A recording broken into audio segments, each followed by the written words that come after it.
Hello, everyone. This is Gruesome Herzog. Today's interview is the man, Dan Ellis. How you doing, Dan?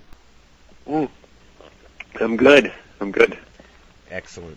I'm glad to have you on here. It's been playing tag there for a while, but we finally got it done. Yeah, it's all right, man. Just busy schedules, busy people. So that's good to hear. And if you want, we can start with a movie that I'm going to check out. It's about a serial killer. Yeah. It's Monsturd in 2003. Yes. Talk to me about it. Monsturd is the bastard love child of Dan West and Rick Popko, two friends of mine from San Francisco. And I was living down there, and this was right around the time that I had decided that I wanted to get back into acting, because I had done some acting as a child, preteen, and stuff like that. I went to performing arts high school, and I kind of got, jaded by the whole political side of things, and decided that I was going to drop out for a while. So anyway, long story short, over the course of the years, I finally found myself in San Francisco. I meet up with these two guys through a friend from work, and we're sitting around talking one night, and I said, there were three Dans, actually, me, Dan West, and Dan Burr, that were all hanging out, and Dan West had said, Dan here said that, you were interested in acting. And I said, yeah. And he goes, well, we've got this movie, and they're kind of giggling while they're talking about it, and they're like, we've got this movie that we've been working on for about 2 years now, and if, you'd like to donate some time, we'll put you in it. And I was like, oh, well, sure, that's cool. So I said, well, what's it called? And so, Rick's very animated, and he gets down on, like in a linebacker sort of stance, like he's ready to, or like a left tackle, like he's ready to block somebody running at him, and he's real animated and hands are waving around. He's like, okay, so it's about a shit monster, and it's called Monsturd. Oh, my God. And I started laughing so hard, and I was like, no, really, come on, man. And he's like, no, that's it. This guy falls in the sewer, and, he gets mixed up with some chemicals, and he's a convict, and so he turns into this serial killing turd, and whatever. And I was like, well, how can I say no to that? Yeah, really. Right? So yeah, we did one scene, and it was kind of like, just show up at the house, and I show up, they've got a little lab set up, and I played Dr. John Waters. Johnny Waters, actually. So I'm in the little mock doctor's office, and they give me my script, and that was kind of all the time I had to prepare, and so we banged it out real quick. And then a week later, they went, "Oh well, that was great, man. So we wrote a couple more scenes in for you, and if you want to do them, we want to put these in the movie too." And I said, "Okay, yeah." And then that was it. And then it came out, and it premiered, and we all had a pretty good laugh about the whole thing. You know what? I got to check that out. I mean, it's listed as a comedy horror, obviously. So oh yeah, I really got to check that out. Now it's super tongue in cheek. It's it's not the Titanic, and it's not the whole budget of the movie I think was about $3,500 or $5,000, and somewhere around $2,500 of that was the camera. So, yeah, so it was kind of, a labor of love, working weekends, people donating a lot of time and locations and things like that. But they managed to get some really, really nice, set pieces and things just from asking people if they wouldn't mind helping them out. So it's a fun watch, definitely. It's a definite get some pizza, grab some beers, watch Monsturd, and just kind of have a goof. You know what? I might be checking out today. Checking that out. Now there you go. I think it's on Amazon or something like that. I'm not sure. So I gotta check it out. The next movie is how I actually found out about you. I mean, it's not. I mean, no slam towards you because I watch so many horror movies, but I told you in a phone conversation that I am an avid bowler. So yeah. And I'm a diehard, obviously, a horror fan. So when you add horror to my favorite sport, other than football, Gutterballs in 2008. Yep. Yeah, that's the one that did it for me right there, I guess. So. Well, my son, my son, and his girlfriend at the time, we popped it in like last year, I think it was, and we're watching this. You know, it's one of these movies that you have to get past some of the characters. Now, when I say that, I mean the ignorance of some of the characters. Yeah, because it's definitely a movie you don't want anyone to live. Yeah, right. So, but you had the trainee in there. You had a mixture of everything in there. I mean, I don't want to go into too much detail in case people haven't seen it. I did review it on my podcast, like I told you, but I liked it very much. But if you want, you can go ahead and talk about your. I guess you don't want to say what you actually who you were, or you know what I mean. But you can give an idea of what it was like. Yeah, at this point, it's almost kind of safe to say, that the cat's out of the bag. But I'll still I'll avoid any sort of spoilers, just in case there's somebody listening that went, well, how come I've never heard of this movie? Right. So should I just tell you about the whole thing, how I got involved and all that? Or what do you want to do? Well, I had just recently moved up to British Columbia, Vancouver, from San Francisco, and I had just done Monsturd with Rick and Dan. And we actually did the other one, Retarded. I just was in that one for a little bit because it was right before I was moving, and we tried to cram a bunch of scenes in, but a lot of the audio was really bad when you're guerrilla filming and you have to run out of a car real quick and set up and do the scene and then run back in the car. You don't really have an option for retakes, right? So some of the stuff was garbled garbage, whatever. So I'm building my little resume. I had some other independent stuff and a lot of theater that I'd done and whatever else. And I got up here and my girlfriend at the time, my now wife, had told me, well, if you're interested in acting, there's a lot of filming that goes on up here. They call it Hollywood North and whatever. And I went, okay, that's good. Maybe I'll look around and see what I can get. And so the first place I had checked is any hipster on the go looking for information. I went right to Craigslist and checked their listings for, auditions and things like that. And one of the first auditions I found was, local indie filmmaker, casting for horror feature. And I went, oh, well, look at that. What dumb luck. I know. Because I'm not just some actor that wants to do any part. I love horror movies. That's the whole reason I got into acting. I was hooked on Lon Chaney when I was at the age of about 6. My mom took me to see Phantom of the Opera, and I became obsessed with the guy and how he made himself look like that, and went through the gambit of the classics then, and gradually worked my way up to splatter and gore and all that. So when I saw this posting, I went, oh, well, this is classic. This is great. I gotta go for this. I sent him my headshot, my resume, and he even told me that the whole reason I got into the audition was because he just wanted to hear about this movie Monsturd that was on my resume. So we there's a little child disturbance in the background. That's cool. Sorry if you're picking that up, but no biggie. So I got in, and I met Ryan, and at the time I had no idea who he was. I didn't Google him or anything like that, and he's there with his partner from the effects company, Michelle, and his buddy Jay, who was one of the camera ops on Gutterballs.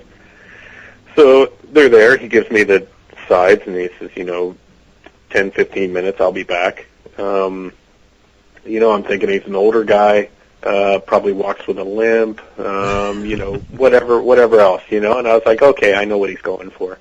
So I started thinking about, I'm originally from the States, and I guess that was one of the big pulls, too, being in Canada, was that I have an American accent, apparently. And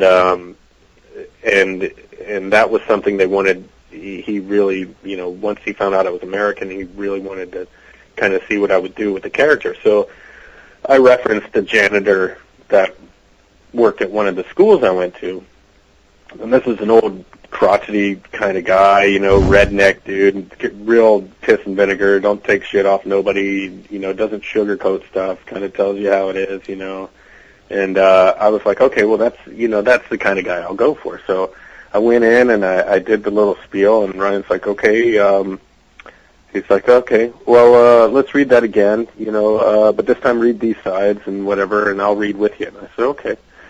So read those, and at the end he's like, okay, so we'll send you a script, and we'll get you in for a makeup test, and yeah, we'll go from there.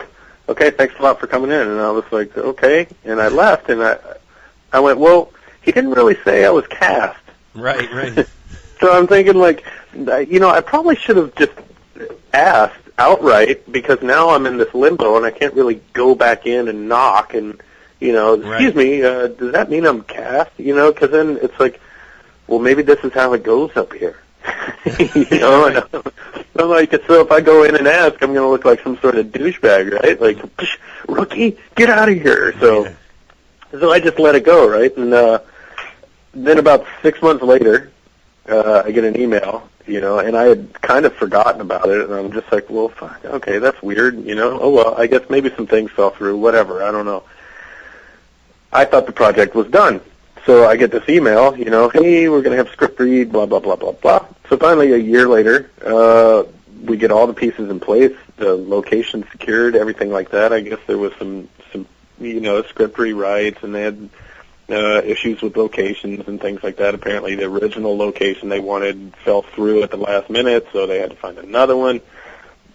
And it's a good thing, because that location they got, the Excalibur Bowl in Surrey, was just awesome. The whole neon with the glowing balls and everything, that was fantastic.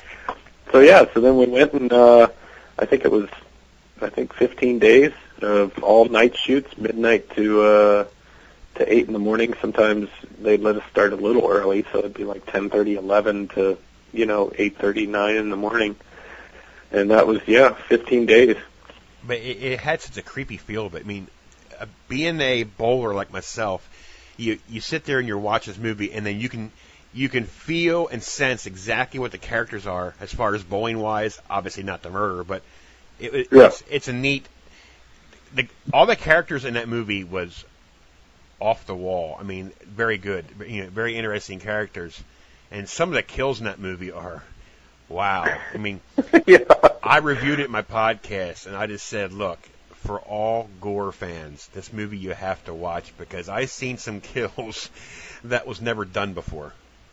Yeah, totally. And that was the thing reading the script. I was like, oh, man, this is going to be awesome. Like, because when like I said, when I was little, and I got into acting through Phantom of the Opera and becoming obsessed with that. Originally, I wanted to do effects makeup, and I wanted to do monster makeup and creature makeup and gore and things like that. Well, this was actually before I really knew about gore, but I knew more about, the monsters, werewolves and things like that, and I wanted to do that so bad, so I started getting kits and books and stuff, and I would make my friends and I up, and we'd run around and act like idiots, with bullet holes and, busted up faces and things like that, and, lie on the side of the hill by the road and try to freak people out and, the usual dumb kid stuff, right?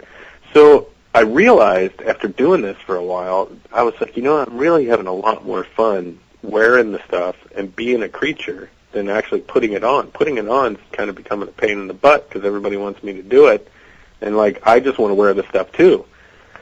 So that was the point. I decided, okay, I want to be an actor. And luckily we had a really accredited performing arts school in Cincinnati, School for Creative and Performing Arts. So I went and auditioned down there. My mom took me down. She said, if this is what you want to do, I support you. Okay, have fun, let's go. Yeah. And so that was it. Now I got to ask you a question on this next movie now. But before I go there, let me hear Alistair Gamble, who played Steve, okay? Yeah. Now, honestly, is he just as annoying in Hanger? His character? Actually, you know what? No. And to tell the truth, Alistair is nothing like that in real life. I believe it. He's the nicest guy, and it's so funny because we'd come off set on gutter balls, after he'd be like, "Yeah, fucking cunt," and this, that, and the other, and whatever, and then we'd walk off and he'd be like, "So, how was that one? Do you think that was okay?" And he's just real mild mannered. He's very personable, very charismatic, but the last person you would expect to behave like that, but he totally pulled. Yes, he did. The jerk asshole character off so well, and in Hanger. He sort of he plays sort of the same thing, but not. He's a bully at a facility at the recycling plant where Hanger winds up getting a job ridding through trash, right? Right. So he sort of plays one of the senior guys that's kind of a hard ass and likes to pick on him and torment him, and he's also got some other nasty little secrets that come out in the movie. And they're I want to see this movie also. No, I didn't mean that as far as he's probably a cool dude. I would love to talk to him sometime. But Steven, I tell you what, he pulled it off. I'm telling you, screaming and cussing and raising hell. He was very good. Now you mentioned Hanger. Now Nathan Dashwood, which I talked to also, he played Hanger. But then, what exactly is this movie available for DVD? Or it's out. It's on Netflix. Okay. It's video on demand. You can watch it through there. Sweet. It's also on Amazon, I think, and and you can rent it at Blockbuster too. Apparently, yeah. I don't know down there. It's so hard to find in Canada, which is a funny thing because the Breaking Glass and I don't know if they put it out under Breaking Glass or Vicious Circle, but it's so hard to find up here. But apparently they've rectified that, and it'll soon be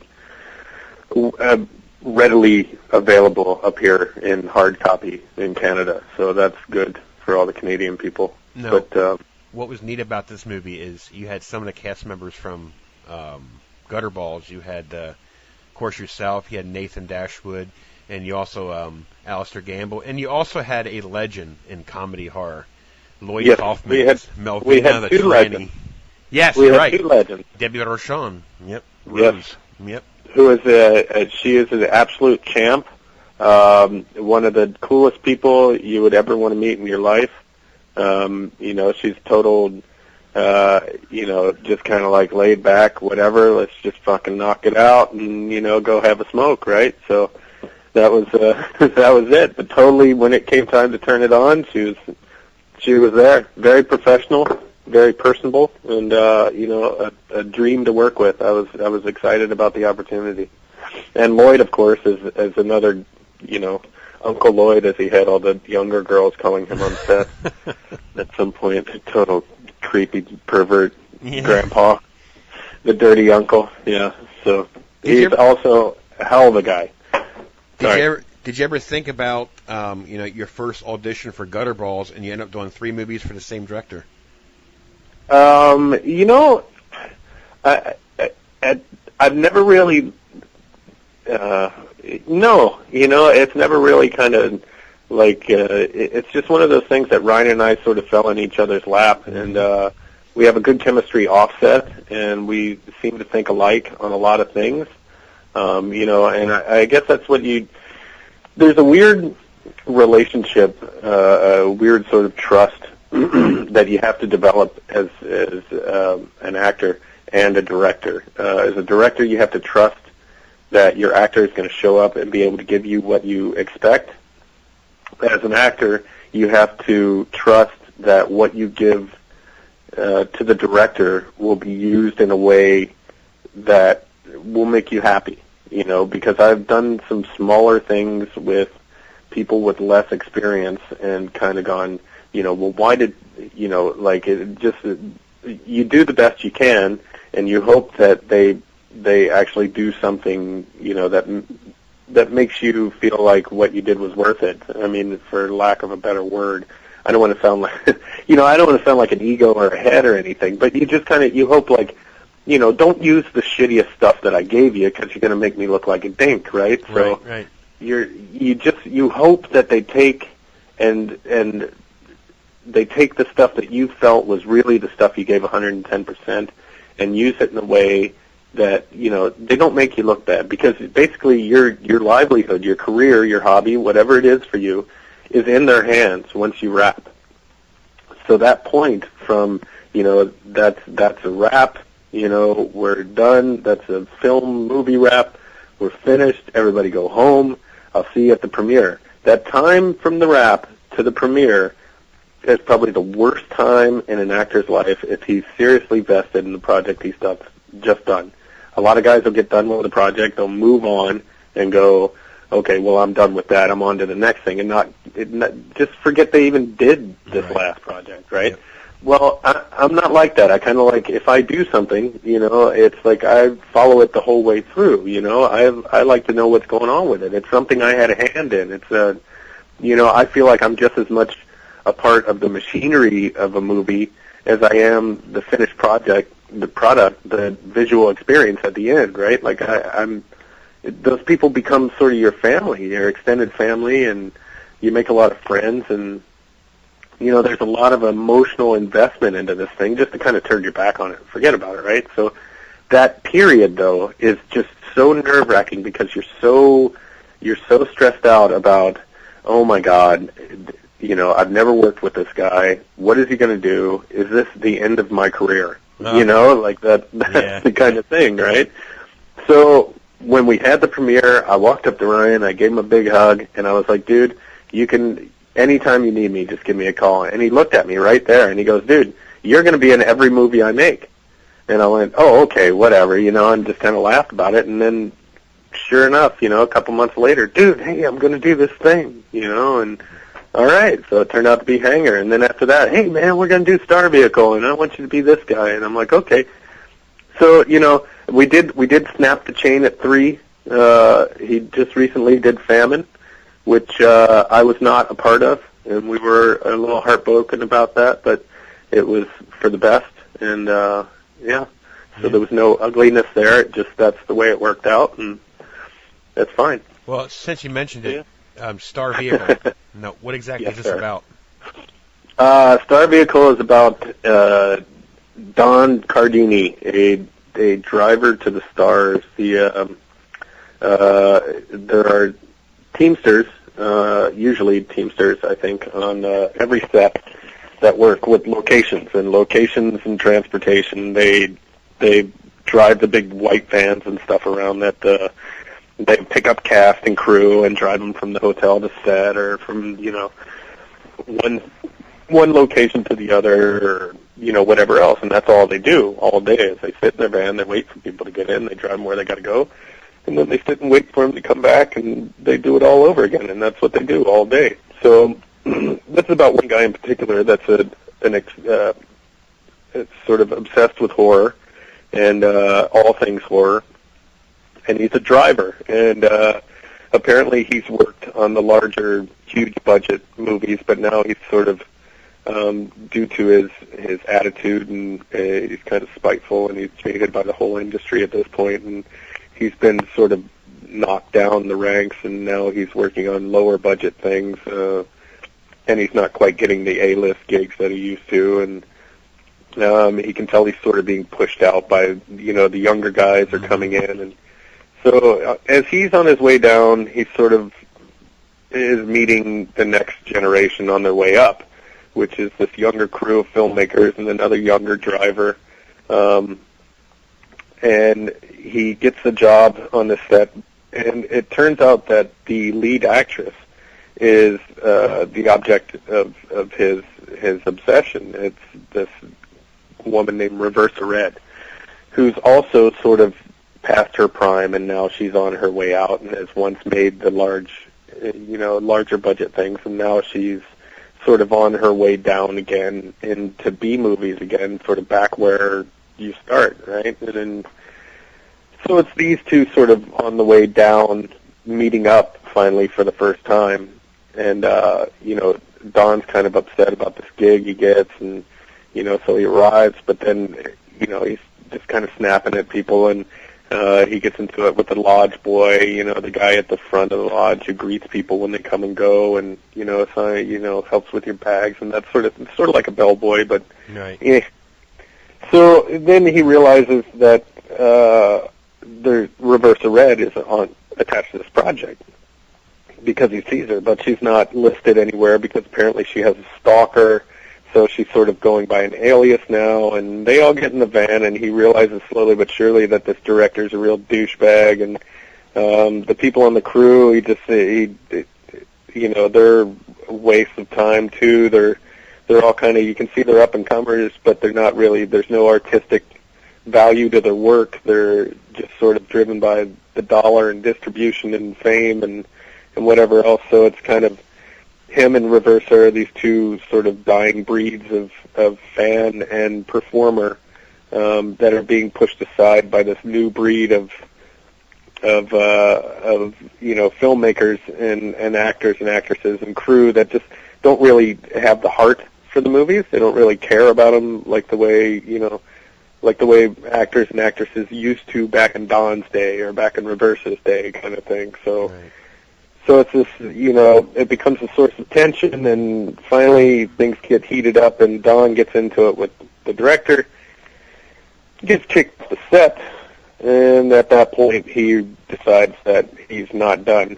So he comes back, and then the movie sort of takes a nasty turn for for the cast and crew from there on. And Don decides that he's going to make his own movie and teach a few lessons, and yeah, it'd be interesting to see that. I gotta check that out too. That's available for rent at Blockbuster as well. I didn't know that. Oh yeah, well that's Breaking Glass. Pick that one up too. It's gonna do video on demand for that one. I think there's some talk right now about actually changing the name before it goes for sale. I don't know. I don't know what's going on with that, so I will definitely keep you posted on that end. It's not, it's kind of one of those things. Ryan's he's bouncing all over the place. Like we had Gutterballs, which was, and he had Torched, his original film, and there was Live Feed, and Gutterballs was kind of followed along the same trail, and he made Hanger, which was kind of his just like, let's just make this disgusting fucking, let's just do all the kind of nasty crap and make it this weird, surreal sort of world that these characters and caricatures live in, and just have them just do the most bizarre stuff. And so they did that, and it's like people see that and they go, whoa, what the hell happened, Ryan? And then, people that became fans of his from Gutterballs, because that was sort of the one that really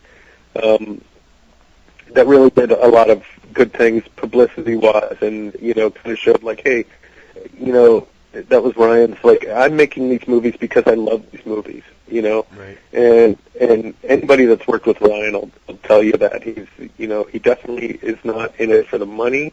He's not in it for notoriety. He loves to make movies because he loves to watch the movies, and he loves filmmaking. So that's why he's doing it, and I'll back him up on that any day. But so Star Vehicle is the first thing he sort of co-produced with somebody outside of his immediate family or friends circle. He did it with this New Image Entertainment, and they're local up here in Vancouver. So they had their hand in a lot of issues, and there were a lot of things in the original script, as you can imagine, from what Ryan has done in the past, that New Image wasn't quite hip to, and there was some pretty out there stuff that had to be removed or whatever else. Now that being said, the movie is still gory. There are still some really neat things that happen to people.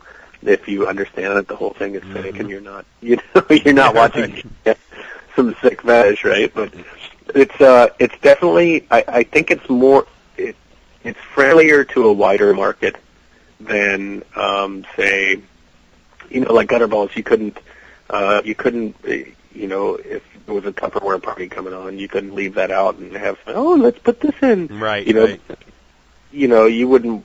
you don't know who you're going to offend, or even if you got some buddies over from work, you still kind of got to screen people before you put like gutterballs or hanger in, right? Well, Star Vehicle is more like, are you okay with blood, and that sort of thing, and it's less offensive, I want to say, which is, it's not always a good thing to be less offensive, because I like shock and I like pushing boundaries and stuff, but it's a good movie in a different way. The production value is a lot better. It's actually kind of character driven. It was fun to make. So ultimately, I think that all kind of comes out in the end. I don't want to scare people off like it's it's boring. Well, it's not boring, and it's just that we don't have the like tampon tea and the fart jokes and stuff like that, right? Right. But it's still a good movie. It's an entertaining watch, and it's still got the gags, it's got the gore, it's got the it's got a lot of that stuff in there. There's some nudity, so all the things that a lot of the plot digger pervs, the fan base really likes. Those are all still in there. So, but it is a different movie, and I kind of like it because it is. I will check it out. Now, your next one now, is it in production, the hard cut? The hard cut is done. Okay. I'm actually going to the premiere of that on the 10th of November. So that one is done. I haven't seen it yet. I don't know anything about it. I know what it's about and that, but I haven't seen it yet. So now, you played Jonas. I played Jonas, the movie producer. Okay. And he's a slimeball producer of B movies, and I mean, you could pretty much, you wouldn't know if he was producing porn or B movies. Now, and there's what? And the director was, the director was Vince D'Amato. Not, what was he like? Vince D'Amato from Creepy Sick Films. He was a good guy. He's a very friendly, approachable guy. He was great to work with. He was very, when you're doing something for somebody, whether building something or cooking something, or when you're trying to manufacture something, whether it's an image they have in their head, a scene, something tangible, the thing you need the most as the worker, the builder, is communication.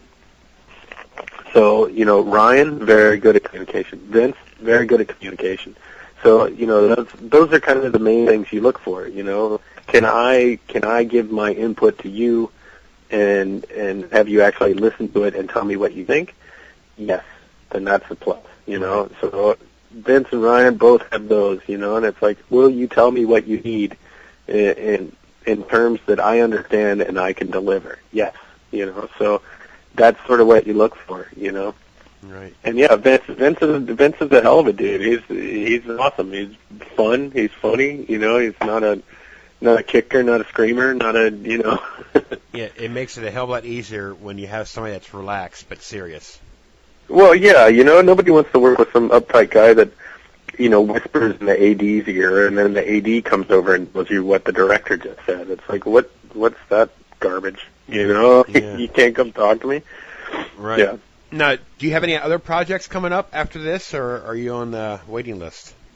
Well, Ryan and I are we're working out some of the details of, we want to do the Murder Mac, and we've been sort of getting the word out on the street about that one's imminent arrival.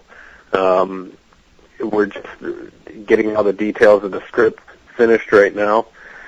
And then it's into some serious pre-production. We have cast already attached of local actors and actresses, and they're all kind of very patiently waiting in limbo for scripts and things like that. But we originally were going to shoot the end of this month. However, I don't see that really happening. I haven't got the official word from Ryan, but we have too many things to kind of sort out, and that's too tight. I don't think, and we want to do this one justice. This is not going to be rushed. If it's something that takes us a year to do because we have to sort of nickel and dime it to death on weekends or whatever we can do, then that's what we're going to do. Because we kind of, Brian and I have both decided that we want this one to be extremely brutal and dark and very serious. Not no fart jokes and whatever else, right? Like it's gonna be one of the ones that you don't feel so clean when you leave. Like you take the shower with your clothes on, like, oh, what did I just watch? That's what we want. We want it to be because it's sort of loosely it's inspired by Lawrence Bittaker and Roy Norris, the guys from California that kidnapped and murdered 5 young girls in a van that they affectionately titled the Murder Act. That's what they called their van. So that's where we got the title from, and we sort of loosely based Ryan and I are both going to star in it, and we loosely based our characters on these 2 guys. They're just if you can go online and read up about these guys, the things that they did were not pretty. They make me kind of sick to my stomach. So we figured if we could do this in a way, and it's one of those things you kind of stop sometimes and go, why the hell do I want to make a movie like this? You know what I mean? Like, is there something fucking wrong with me? But it's like, why would you want to do anything associated with these guys? And the thing is, we kind of sat around and we said, look, man, let's, the next movie needs to be like, it's got to be really brutal, And Ryan was like, well, we should do something more along the lines of like serial killers rather than slasher, or, revenge flick or, whatever else. And I was like, okay, well, what do you got in mind? And he's like, well, check these guys out. And so I started reading up on them, and I was like, oh, fuck, dude. I was like, wow, we could really do a lot with these guys, And he's like, yeah, well, you could play Larry, and I'll play Roy. And I was like, oh, well, that'd be perfect, So, like, so it's kind of, it's really weird. I mean, we're trying to find a way to do it, but do it justice, and not make it.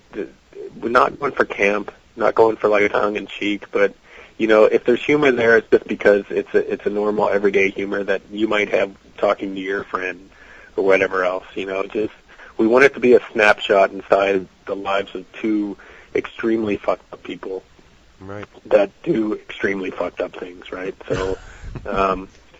Yeah, and it's just kind of fun. I mean, because, Ryan likes the gore and the gags and, stuff like that. And I love that stuff, too. I like watching it done. I love being covered in the goo, and like when we did Hanger, I was like, yeah, man, prosthetics, give me more, and like I love wearing the stuff.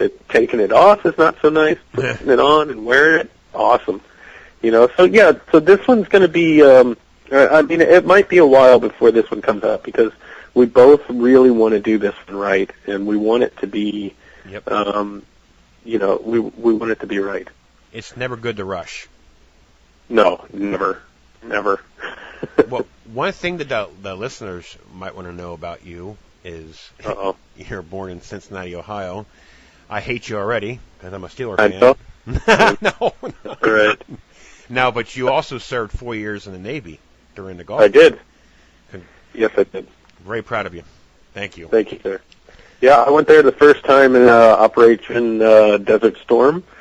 And the funny thing is, as a young man at the age of, 18, 19, I thought, well, I'm at this crossroads in my life right now. My mom had basically said, look, you got to get a job, join the service, or get out. You got 3 things. You got to get one of them, right? So I said, well, I don't want to get out. I got nowhere to get to. And I was like, I don't want to start just grinding away at the, down at the sawmill and, or whatever else, working at the dock and, or washing dishes, whatever, high school dropouts do, like I was having too much fun being a bum and riding my skateboard and listening to punk rock music and all that, right? So I said, well, what the hell, originally I wanted to be a diver, when I was little. I liked the concept of combat swimmers and things like that. And I said, well, I could travel and see the world, and Popeye was one of my heroes as a kid, and I said, well, hell, I'm born for the Navy. I got to join the Navy. I love to swim. I love the ocean. I love to travel. And, the tattooed sailor and hula girls and all that, and, the romantic notion. And so I went down and talked to the guy. Next thing I know, I'm signing papers, and 2 months later, I'm being shipped up to Chicago in the middle of winter and January, freezing my ball off, at some boot camp, some guy yelling at me and, whatever. And I'm going, But I basically joined the Navy to get out of trouble. Right.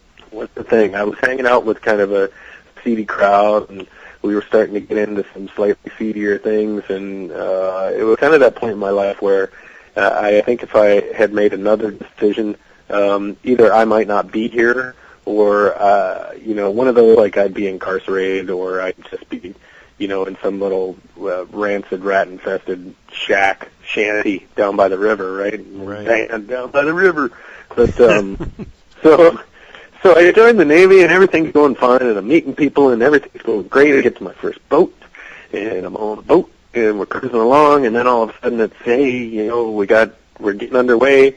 Can't really tell you guys where we're going, but we're getting underway, and none of us really watch the news and kind of keep up on world events. We're all out getting drunk and, being 19, 20, 21-year-old guys, not stationed in Japan. So it's like, I'm out having fun. I don't care what's going on in the world. I'm just like, I go to the boat, do my job, come out, go hang out with my girlfriend or whatever. And I do my stuff, I'm just a young guy. I don't have time to get caught up in that. So about halfway down where we're going, and it's been a good couple days underway, and finally the announcement comes over, we're going to the Persian Gulf, we've got to pick up some supplies here, there, and here and there, and then, that's where we're going. And we're like, oh, okay, and then all of a sudden a message comes on the TV about what's going on in Persian Gulf, and we're all like, what the fuck? Oh, damn. Yeah, so anyway, so we get down there, and this is actually, the story gets a lot better. This is a good one. I'll give you the rough summary, okay? Right. So we get down to the Gulf. There's little weird mishaps happen. Some Marines blow themselves up because they're trying to make a barbecue out of an old oil can, those 55-gallon drums. Oh, my God. They decided to weld one open. They were going to, torch the top of it to take it off, to open it up and make a grill out of it.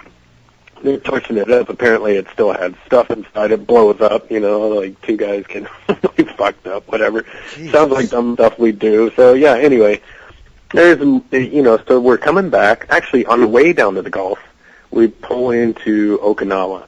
There's a news helicopter because word is getting out. A bunch of ships are going to the Gulf. So everybody in the world wants to know who's going and why, what's going on. And, it's one of those, I guess when you're sitting back home and all of a sudden you get to, fleet of Navy vessels just left Okinawa en route to, Persian Gulf to let you know before the official word comes that shit's hitting the fan, right?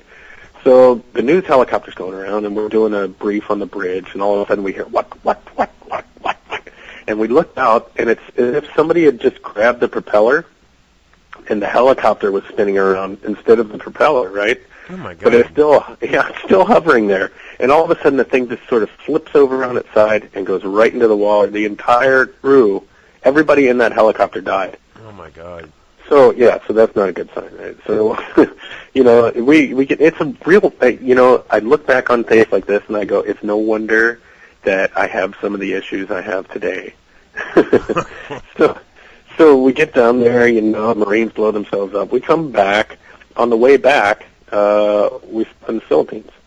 Okay, we're down there, we're hanging out, and I'm walking down McSci Drive in Olongapo, Subic Bay, and I'm there, and I'm getting ready to go, Johnny Rockets or something like that. I can't remember what the name of the place is. But anyway, I'm going to the Stoned Crow or something ridiculous to get a glass of mojo, and all of a sudden I look up, and it's like, it's getting really dark. And I'm like, what the fuck is going on? It's like noon, 1 o'clock or something like that, right? And it's really getting dark. Like, all of a sudden, like, it's like this black sheet had just covered the entire sky. And I look, and all of a sudden people start running out, freaking out, running around. And all of a sudden it looks like it's starting to snow. Well, apparently Mount Pinatubo had just erupted. So, so the next thing I know, we're way out in Subic City, which is, the farthest little place from where the ships are that you would like to go. We're out there, and all of a sudden there's a good 2 feet of volcanic ash on the ground. And buildings the roofs start caving in, because, the Philippines is not it's not one of the wealthiest countries. And there's still a lot of, like huts and corrugated roofs and things like that, and not very structurally sound. And so there's things collapsing, and buildings are collapsing, and we finally decide, well, maybe it's a good idea to go back to base. We're going back. There's people screaming. They're trapped in buildings. There's things like that. And we're trying to help people. Then, finally the MPs come up and they're telling us that we have to get back to the base. Our liberty's been secured. So we go back and, they're like, don't worry, we're sending, people are going to come out and try to help these people and whatever else. So we get back to base. We're all outside hosing all this volcanic ash off the boat because there's about 2 tons of volcanic ash on the boat and it's slowly sinking. Oh my God. So the ash is getting into the engines. So we all of a sudden get the order that we have to evacuate people to Cebu, which is southern part of the island. I believe it's southern. I don't know, whatever. Anyway, so we get a bunch of the people from the base. We get them on the boat. We take them down to Cebu. We're like, okay, now we got to go up to Yokohama, which is Tokyo, to go into dry dock because we have so much volcanic ash in the engine. They have to take apart our engines and clean them and whatever else. So we're like, yay, dry dock, because dry dock's awesome because you don't really do any work unless you need to paint a space or something like that. And you get to party a lot, plus you're in Tokyo, so that's even bonus, right? So we get up, we're on our way up there, and we're like, okay, we got to pull into Okinawa again, something about Okinawa. And as we pull in, I'm doing navigation, and that was part of my job. And I said, well, I think we're too far to the right. We're too far to the right, of course. I think this is a bad idea. So we call up the bridge, and the captain says, no, we're right on course. I'm listening to the quartermasters. They have us here. We're fine. So all of a sudden I notice we're getting really close to shallow water, and I'm telling my senior officer, I'm like, look, you need to call up and tell them we're about to hit shoal water, which is very shallow, like even in a dinghy, you don't want to be in this, right? So he calls up and he says, are you sure about this? And I said, look, I'm doing radar navigation. I'm taking points from the lookouts. I said, this is where we are right now. And so he calls up and he's like, we recommend turning this course right now to avoid shoal water, whatever. And the captain's like, you guys are far off. We're taking visual sights out here. Everybody knows that's more accurate. And then he hangs up. Not more than 2 seconds go by. The whole ship vibrates. Oh, my God. Like we've run over something. Oh, my God. Turns out we ran aground. So we had to get tugboats to take us all the way back up to Yokohama. And we get up to Yokohama, and we go up there. We're in dry dock. We're out one night partying, and I come back, and there's a bunch of people around the quarter deck, and I'm going, what the hell is going on? They said, well, one of the seamen came back. That still cracks me up. But one of the seamen came back and apparently fell off the quarter deck into the water, drowned, and died. So we're just like, oh my God. Oh my God. Could this trip just get any worse, Everybody I tell that story to, it's like, dude, you have to write a book about that. Oh my God. Because there's like so much other crap that happened in between there. I'm just like, there's no way, it kind of inspires me to really talk to people that I just meet on the street, because you never know what kind of fucked up story like that guy sitting right next to you in the bus is going to have, God. Your own horror story. Jesus. Yeah, well, exactly. I'm like, and I joined Navy to get out of trouble. That's the thing that cracks me up, And then oh my God. Yeah. So there we go. In a nutshell, that's a whole separate podcast right there, man. That's Oh, jeez. Oh my God. Yeah. Yeah, I still have some good dreams about that one. That's nice, yeah. Unbelievable. Well, Dan, I want to thank you for coming on. It was quite an interesting interview. Well, good, man. And, again, I'm going to apologize for ruining your Monday night here. You're going to be our first win in 4 games, I think. So, that's okay. Oh, okay. That game pissed me off. Oh, my God. Yeah, well, my whole team pissed me off. I'll never turn my back on them, but I'll tell them to eat a whole bag full of rat penises. That's for sure, because I'm tired of this. Every year I get my hopes up and just blow it. They either fall flat right in the beginning of the year, or they get all the way to the playoffs and then just do this, like last year with the Jets. Yeah. I hate the Jets. Yeah. I never liked them, and that's it. Well, the Jets should never been in the playoffs last year, but the Colts laid down and left them win.